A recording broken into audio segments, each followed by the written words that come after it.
Welcome to episode 38 of the Animorphs Read Along broadcast. Today we are talking about book 33, The Illusion. So basically, I think I've decided that the authors just really hate Tobias and don't want him to ever have anything approaching happiness. No, but seriously, this is that torture book. Tobias just seems to always be the one who is being plunged deeper into depression and darkness. But so in this book they follow up on the Anti-Morphing Ray and they find out that the Yeerks are trying to test it.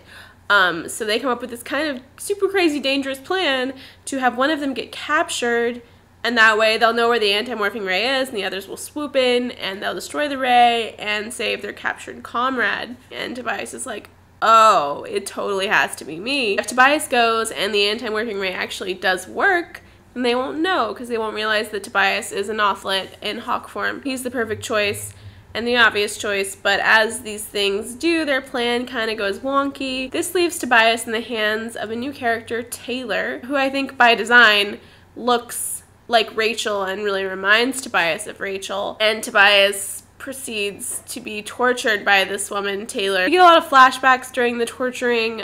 Tobias is hallucinating and having these vivid memories of his time as a human boy, and of course it's all very sad and tragic. Family members who didn't care and bullies. And we also get a glimpse during the pleasure part of the torture into some of his happier memories. You know, Tobias did have some people looking out for him, and he obviously has had a number of good memories since he met Rachel and became an Animorph. So in that regard, this was definitely a really good book for getting to know Tobias on a deeper level. There's this weird moment right before Tobias feels like he's gonna die, he's done. He has this vivid hallucination or what have you of Elfangor. Axe later tells him that there's this sort of mystical legend that Andalites can pass memories down via DNA, but he got to sort of have this moment with Elfangor, and for Tobias, who never got to know his father, it's special, and it gives him the strength to carry on. So Taylor, who I said, I think is similar to Rachel by design, totally crazy, and the Yeerk and the human kind of have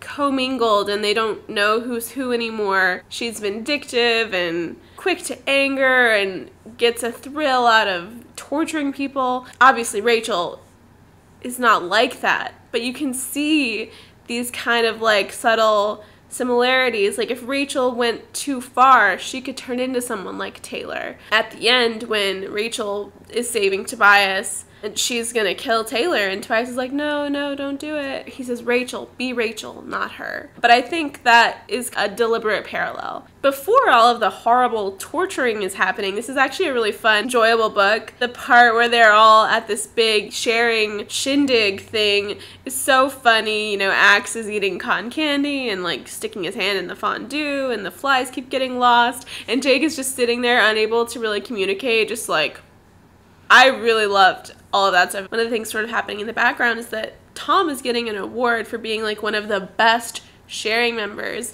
And we kind of got hints of this in book 31. Tom must be getting pretty important to the Yeerks. He definitely seems to be rising in the ranks. They just had a school dance in book 29, but apparently there's another one in this book. Rachel and Tobias are more on a date this time, and Tobias feels wildly uncomfortable, and then they have this kind of argument in the hallway, and they see this thing, red-tailed hawks are expected to live about 18 years in the wild, and it's just oh yeah, if Tobias stays a hawk forever, he's not gonna live a human lifespan, he's gonna live a hawk lifespan.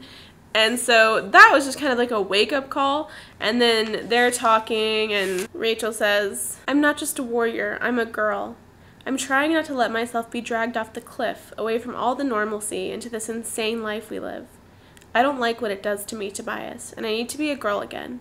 I need a little bit of normalcy, okay?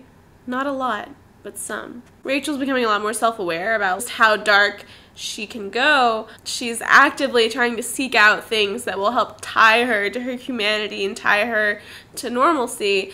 And having a boyfriend who is a hawk is not super normal. Obviously, by the end of this book, even though they're kind of still in the same place, Tobias almost died and has just been tortured, and so they're just they kind of, I think, put their problems on hold and just enjoy flying together and being together so they can work all that stuff out in the future. Axe lets Tobias acquire him because they want Tobias to be able to morph into an Andalite. And this is very special for Tobias, and it's funny, he's like trying not to nerd out. He's just like, be cool, Tobias, be cool. But obviously Elfangor was his father, and Axe is kind of like his uncle. Tobias, who has no home, no family, feels connected to Andalite culture and Andalite heritage. And I think Axe is also just like so thrilled to be able to share this with a family member, really, and feel a little bit less far away from home for a brief moment. Axe and Tobias, BFF. So yeah, I really liked this book.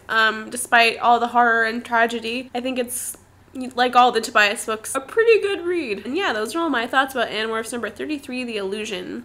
If you want to keep up with this read along, subscribe to this channel or follow me on Twitter, and I will see you on Thursday.